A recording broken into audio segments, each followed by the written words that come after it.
को भगवान पर विश्वास है? फिर से कंफर्म कराओ। अब ये बताओ, आप में से कितने लोगों के जीवन में चिंता और टेंशन है? जिनके जीवन में टेंशन है, चिंता है, डिप्रेशन है, वो हाथ उठाएं। आज दूर ना कर दिया तो फिर बताना। आज जिनके टेंशन चिंता है हाथ उठाओ फटाफट। जिनके चिंता और टेंशन है, आज के आज मिटाऊंगा आपकी चिंता और टेंशन। हाथ उठा के पहले बताओ, हाथ उठा लो फास्ट। चिंता टेंशन वाले लोग उठा लिए, चलो अब नीचे करो। आज आपकी चिंता मिटा के रहूंगा, आज आपकी टेंशन मिटेगी। देखो, चिंता मिटने की बात कही, संतों का दर्शन हो गया। तो आज हम आप में से कितनों की चिंता दूर कर दें? कौन कौन चाहता है कि हम आपकी चिंता दूर कर दें? चलो कंफर्म, आज करके ही जाएंगे। अब एक काम करो, आप लोग अपना जरा ऐसे मुंह फुलाओ, ऐसे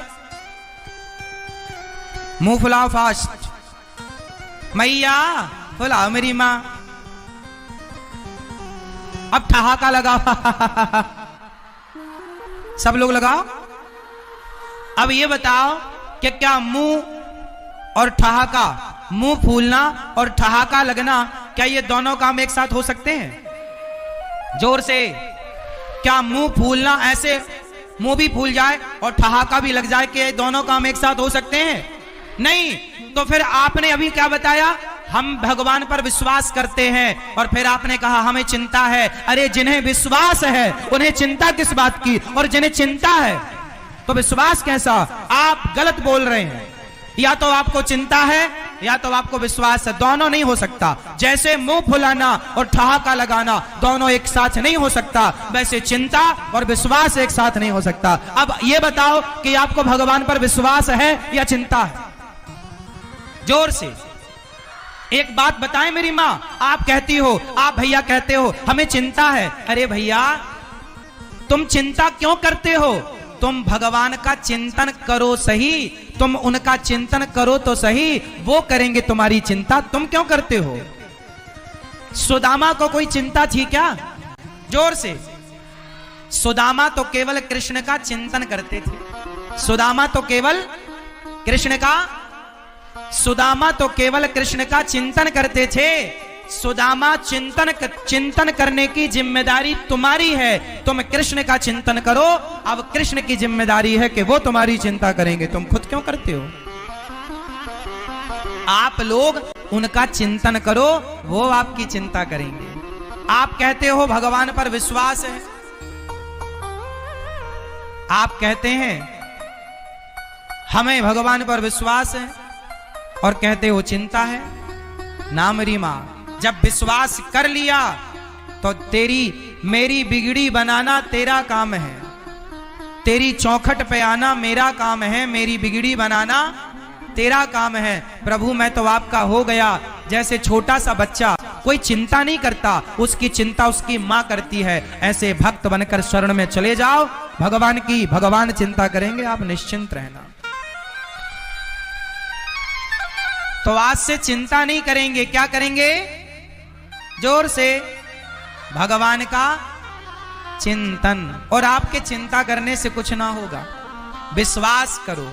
भगवान सब, वो आप अपना कर्म करो, आगे की जिम्मेदारी भगवान की। विश्वास रखो भगवान पर, कर्म ईमानदारी से करो, फिर देखना चिंताएं मिट जाएंगी, आप सुखी हो जाएंगे। प्रहलाद जी ने कहा, पांचवी भक्ति विश्वास। भगवान का नाम मंत्र जाप मम दृढ़ विश्वासा, पंचम भजन सुवेद प्रकाशा। भगवान का नाम किसके साथ जपना है? विश्वास के साथ। तो कितने लोग भगवान पर विश्वास करेंगे? और चिंता का त्याग कर दो। विश्वास है तो चिंता नहीं होनी चाहिए। आप लोग कहते हो ना विश्वास है, विश्वास नहीं है आपको, आपको तो केवल चिंता है। आप कहते हैं मेरी बेटी का ब्याह कब होगा महाराज, मेरा दुख दूर कब होगा महाराज, मेरा घर कब बनेगा महाराज, मेरा कर्जा कब दूर होगा महाराज, मेरे बेटे की नौकरी कब लगेगी महाराज, मेरे शरीर का दर्द कब ठीक होगा महाराज। मेरी माँ, ये जो तुम्हारे दुख हैं, ये तो तुम्हारे दुख तुम्हारे कर्मों से मिलने ही मिलने हैं। इन दुखों को कोई माई का लाल दूर नहीं कर सकता। यदि संसार में आपका दुख कोई दूर कर सकता तो अब तक कोई कर देता। यदि दुख दूर कोई कर सकता है तो केवल भगवान दुख दूर कर सकते हैं। इसलिए क्यों किसी को पुकारना, क्यों दर दर की ठोकर खाना, क्यों ना भगवान के भरोसे रहना। आपका दुख कोई दूर नहीं कर सकता। बताओ, भीष्म पितामह भक्त है ना, पर बाणों की सैया पर लेटना पड़ा कि नहीं? हाँ या ना? अर्जुन भक्त है या नहीं? जोर से हाँ या ना? अर्जुन भक्त हैं, लेकिन 12 साल वनवास जाना पड़ा। तुम कितने भी बड़े भक्त हो, सुदामा भक्त थे, पर भाग्य में गरीबी थी तो भोगना पड़ा। जो तुम्हारे हिस्से का दुख है, चाहे हंस के उठाओ चाहे रो के उठाओ, कहीं माथा पीटने से तुम्हारा दुख दूर होता तो आज तक सबका दुख दूर हो जाता। इसलिए पागलों की तरह यहां वहां माथा ना पीटो, केवल भगवान के चरणों में विश्वास रखो। माथा पटकना है तो भगवान के चरणों में, हे प्रभु मैं आपका हूं, मैं आपकी हूं। यदि कोई दुख दूर कर सकता तो द्रौपदी का कोई दुख दूर कर देता, पितामह का दुख दूर कर देता। हमारे हिस्से का दुख हमें भोगना पड़ेगा। जो हमने कर्म किए हैं अच्छे या बुरे, भोगना पड़ेगा। हंस के भोगे या, इसलिए भोगो। को न काहू को सुख दुख कर दाता, निज कृत कर्म भोग सब भ्राता। ये ईश्वर की कर्म विधान है।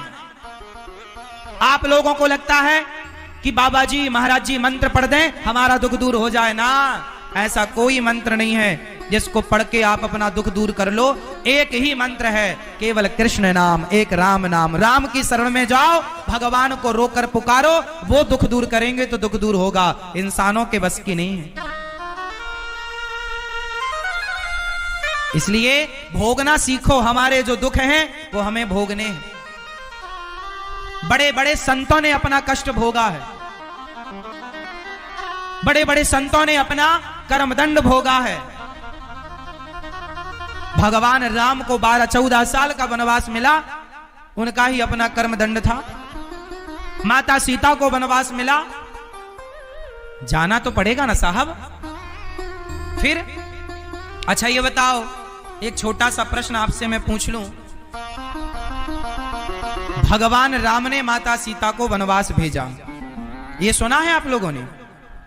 अच्छा ये बताओ, माता सीता के वनवास जाने में कारण कौन था, जिम्मेदार कौन था? जब माता सीता रावण के यहां से वापस आई, राम जी के साथ रहीं और राम जी राजा बने, सीता मैया रानी बनी, उस समय एक किसी धोबी के कहने से भगवान राम ने माता सीता को निकाल दिया। क्या किसी के कहने से राम जी ने सीता मां को निकाल दिया? क्या ये राम जी का निर्णय और न्याय सही था? उत्तर दो, सवाल है आपसे। क्या किसी के कहने से अपनी पत्नी को निकाल देना सही था? उत्तर हां या ना में। मां, मैया, भैया ध्यान से सुनना सरकार, बहुत गंभीर बातें आपको सुना रहा हूं, सुनिएगा।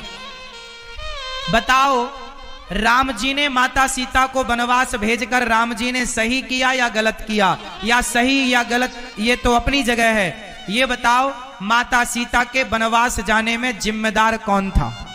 उत्तर दो, कौन जिम्मेदार था? ये मैया बताएंगी। द्रौपदी? कौन द्रौपदी? धोबी? बताओ, माता सीता के वनवास जाने में जिम्मेदार कौन था? ये मैया कह रही है वो धोबी जिम्मेदार था। आप बताइए, आप किसे जिम्मेदार मानेंगे? उत्तर दीजिए आप। माता सीता के वनवास जाने में जिम्मेदार कौन था? उस जिम्मेदार का नाम बताओ। आप बताओ। कोई नहीं? ऐसा कैसे हो सकता है कि कोई जिम्मेदार ना हो? धोबी? कौन?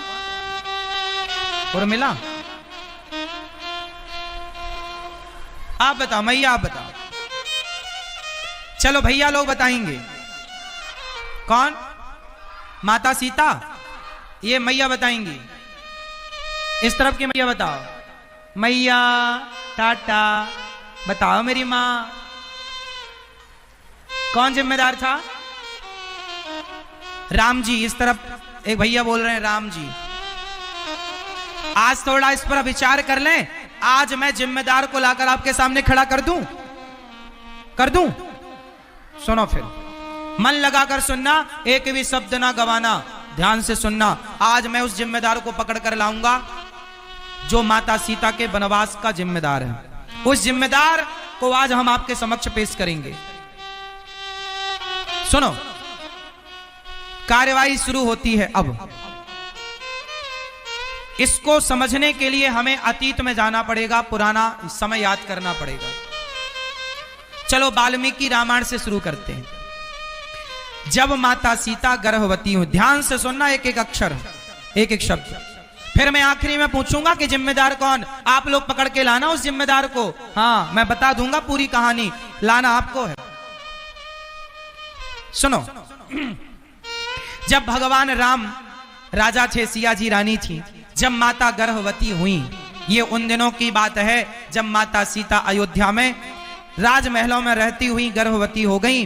तब भगवान राम को माता सीता ने कहा कि प्रभु आप पिता बनने वाले हैं, आपको मैं खुशखबरी देना चाहती हूँ। सीता मैया ने जब कहा कि राम आप पिता बनने वाले हैं, राम जी खुशी से नाचने लगे। आपने बहुत अच्छी सूचना दी। सीते बताओ मैं तुम्हें क्या दूं? रघुकुल रीत सदा चली आई, आज जो मांगोगी आज तुम्हारा राम तुम्हें देगा। माता सीता ने कहा राम यदि आप मुझे देना चाहते हैं, जब सीता मां गर्भवती थी तो उन्होंने राम जी से मांगा। क्या मांगा? राम जी ने कहा कुछ मांग लो। सीता मां ने मांगा कि जब आप देना ही चाहते हैं तो आप मुझे वनवास दे दीजिए। सीता मैया ने मांगा। क्यों? सीता मैया ने कहा कि मेरे जो बच्चे हैं यदि वो संतों की कुटिया में जन्म लेंगे तो संतों के संस्कार बच्चों पर आएंगे, इसलिए मैं संतों के आश्रमों में अपने बच्चे को जन्म देना चाहती हूं, ये राजमहलों में जन्म नहीं देना चाहती। ये बात किसने कही थी? माता सीता ने। कहां लिखी है ये बात? वाल्मीकि रामायण में ये बात लिखी है। माता सीता ने खुद कहा राम जी से कि मुझे संतों के आश्रमों में अपने पुत्र को जन्म देना, ताकि हमारे बच्चे के संस्कार कैसे हों? संतों जैसे। ये माता सीता ने। अब दूसरी बात पर आते हैं। जब राम जी ने माता सीता से सुना कि वनवास मांग रही है माता सीता, तो राम जी चुप कर गए, कुछ नहीं बोला। कुछ दिन बाद एक आवाज सुनाई पड़ी। एक धोबी की पत्नी अयोध्या में काम करने आती थी। रात्रि को वो एक केवट के यहां पर रात्रि को रुक गई, क्योंकि केवट नाव से पार नहीं लगा सकता था, पानी गिर रहा था। सवेरे जब धोबी की पत्नी गई तो धोबी भाई ने कहा कहां थी रात भर? बोली पानी गिरने लगा, नाव रात को चल नहीं सकती थी तो मैं कुटिया पर रुक गई। केवट भैया की कुटिया पर उनकी पत्नी के संग में थी। धोबी बोला मैं कोई राम थोड़ी हूं जो पराये पुरुष के पास पत्नी रहे और उसे स्वीकार कर ले, मैं तुम्हें स्वीकार नहीं करूंगा। लो भैया, राम पर ये उंगली उठनी स्टार्ट हो गई। ये बात जब माता सीता और राम जी तक आई तो राम जी ने कुछ निर्णय लिया। सारी अयोध्या में एक आवाज थी कि सीता मैया रावण के पास रहकर आई हैं, यह अयोध्या की महारानी बनने के लायक नहीं है। लोगों ने कहा क्या इन्होंने परीक्षा दी, अग्नि परीक्षा दी? लोगों ने बताया कि लंका से आते समय दी थी। लोगों ने कहा हमने थोड़ी देखी थी। अब लो भैया, अब राम जी धर्म संकट में आ गए। राम जी केवल सीता मां के पति नहीं थे, राम जी अयोध्या के राजा थे। और आपसे एक सवाल पूछूंगा, राजा का धर्म क्या है?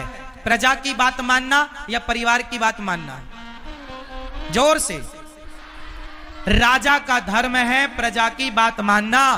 तो राम जी ने प्रजा की बात मानी और सीता मां को कहा कि आपने तो बोला ही था कि मुझे वनवास जाना है, तो आपका भी काम हो जाएगा, आपका भी वचन पूरा हो जाएगा और प्रजा की भी संतुष्टि हो जाएगी। सीता वही करो जिससे प्रजा का हित हो। तब सीता मां ने स्वयं ने निर्णय लिया और राम जी ने कोई वनवास में छोड़ा नहीं था।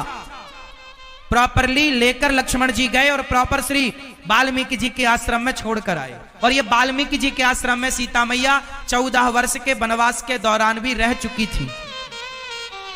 वहां का अनुभव था माता सीता को। तो ये माता सीता का वनवास, इसमें राम जी क्या जिम्मेदार हैं? राम जी की प्रजा कह रही है, तो राजा का धर्म है प्रजा की बात सुनना, और राम जी ने वही किया। अब जो सबसे गहरा कारण है, ये कारण तो आप सब जानते ही थे जो मैंने बताए, आपसे ये कोई छिपा नहीं था, मैंने कोई नई बात नहीं बताई। अब मैं वो बताने जा रहा हूं जो शायद आप में से कुछ लोग ही जानते हैं।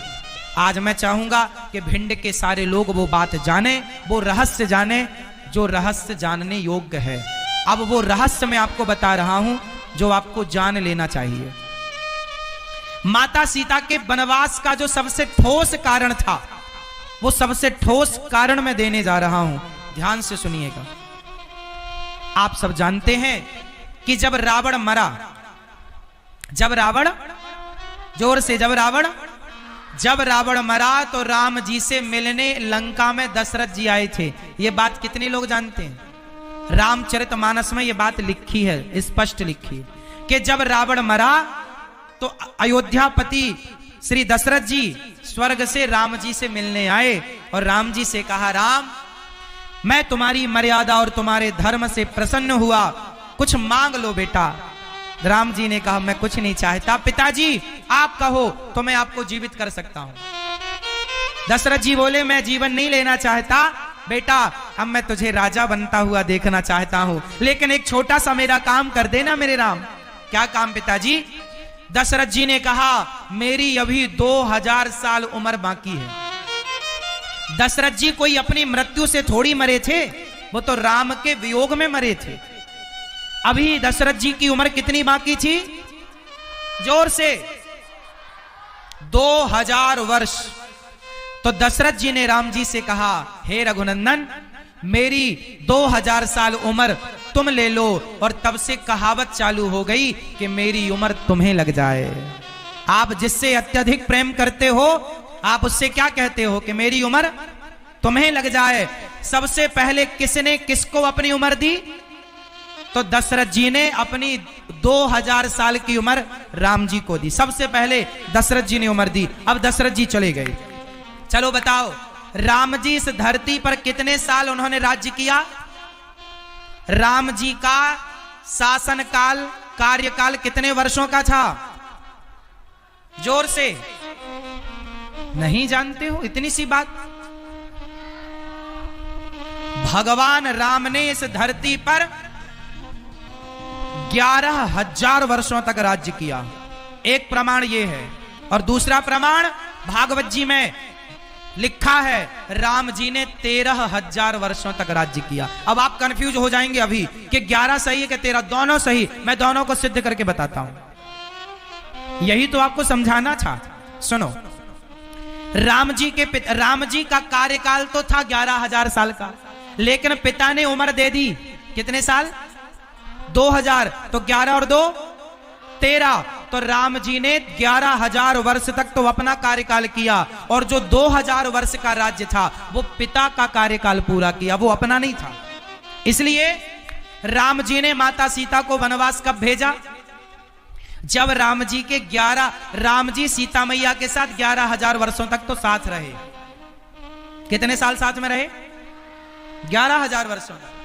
जब 11,000 वर्ष पूरे हो गए, तब राम जी को लगा अब तो पिता की आयु स्टार्ट हो गई, और पिता की आयु यदि चालू हो गई, पिता की उम्र चालू हो गई, पिता की सत्ता चालू हो गई, तो पिता की उम्र से राम जी अपनी पत्नी का स्पर्श करते तो मर्यादा बिगड़ जाती। बताओ बिगड़ती कि नहीं? पिता की आयु से यदि सीता मां का स्पर्श होता तो वो ससुर सीता का स्पर्श करते, ससुर बहू, तो मर्यादा बिगड़ती। इसलिए राम जी ने कहा कि अब पिता की आयु चल रही है सीते, अब मुझे पिता की आयु में रहना है, इसलिए आपका वनवास, इसलिए सीता मां को वनवास, क्योंकि वो पिता की आयु थी। और रही राम जी की बात, यदि राम जी को माता सीता पर कोई संदेह होता तो रावण के यहां जिस दिन आई थी माता सीता, उसी दिन राम जी त्याग देते। यदि राम जी को सीता मैया पर कोई डाउट होता तो राम जी उसी दिन त्याग देते जिस दिन रावण के यहां से आई हैं। क्या राम जी को सीता माता पर कोई संदेह था तो फिर उसी दिन त्यागते ना, फिर इतने दिन साथ में क्यों रहे? इसका मतलब राम जी को सीता पर कोई माता सीता पर कोई संदेह?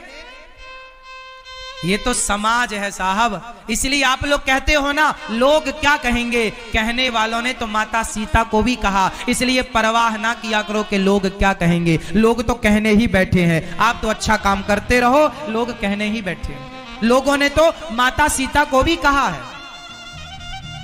कहने वालों ने तो माता सीता को भी नहीं छोड़ा। एक छोटा सवाल करूंगा यहां मैं आपसे, एक बात बताओ कि रावण ने जिन सीता मां को चुराया वो सीता मां कौन थी? क्या असली सीता मां को चुराया या छाया सीता को चुराया? रावण ने सीता मां को चुराया, तो असली सीता मां को चुराया कि छाया सीता को चुराया? आप बताओ। असली? सब बोलो। क्या असली सीता को रावण ने चुराया था? तो बताओ उस समय असली सीता मां कहां थी? अग्नि में वास कर रही थी। और वो जो छाया सीता थी वो कौन थी? वो माता वेदवती थी। मैया कौन थी वो? जोर से। वो माता वेदवती थी। असली सीता अग्नि में वास कर रही थी। रामचरितमानस में लिखा है ये सब कि मैं निशाचरों का जब तक नाश करूंगा तुम अग्नि में वास करो, माता सीता। तो रावण ने जो सीता चुराई वो नकली छाया सीता, वो माता वेदवती थी। एक बार वेदवती कौन है? ये ब्रह्मा जी की पुत्री हैं वेदवती। ये तपस्या कर रही थी राम को पति के रूप में पाने के लिए। रावण चला गया, इनकी तपस्या बिगाड़ी, इन्होंने श्राप दे दिया, तूने मेरी तपस्या बिगाड़ी है, मेरे कारण तेरा सर्वनाश होगा। वही सीता बनकर आई, राम को पति के रूप में चाहती थी और रावण का उन्हीं के कारण सर्वनाश हुआ। फिर